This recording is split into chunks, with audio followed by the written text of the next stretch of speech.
সুপ্রিয় দর্শক, আপনাদের ভালোবাসায় আসলাম এক অসহায় মেয়ের কাছে। আমরা শুনবো তার জীবন কাহিনী। আসসালামু আলাইকুম। ওয়ালাইকুম আসসালাম।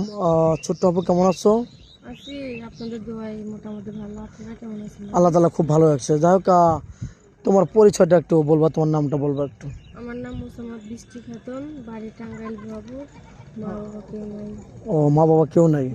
তুমি মানুষ হয়েছে কার কাছে আরেকবার বলো তো? সৎ চাচা চাচির কাছে মানুষ হয়েছি। ও, চাচা চাচির কাছে তুমি মানুষ। হ্যাঁ, সৎ।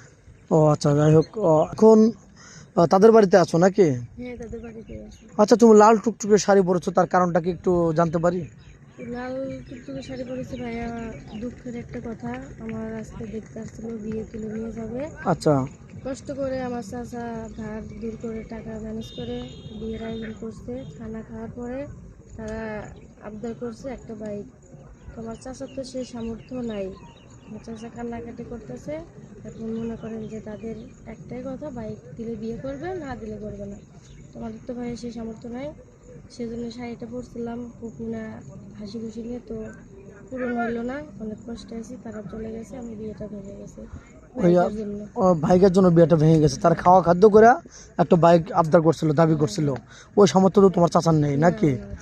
তো যাই হোক, মূল কথায় আসি, যেহেতু তোমার বিয়ে ভেঙে গেছে, এখন তোমার পরিকল্পনা কি? এখন কোনো জব টপ করবে, চাকরি করবে, নাকি আবার আমাদের ক্যামেরার সামনে আসছো বিয়ে শাদীর? না ভাই, আমি আপনাদের ক্যামেরার সামনে আসছি, আমি জব টপ কিছু করবো না।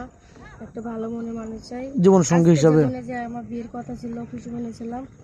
তো আমি এমন একটা ঘর সংসার করতে চাই, ভালো একটা মনের মানুষ, মাথার উপর ছায়ার দরকার, বিয়ে সাথে বসবো, তার জন্য আপনি ক্যামেরার সামনে নিয়ে আসছি। আচ্ছা, এই ভিডিও দেশ প্রবাস থেকে দেখছে, পাবলিক হচ্ছে, তোমাকে কিভাবে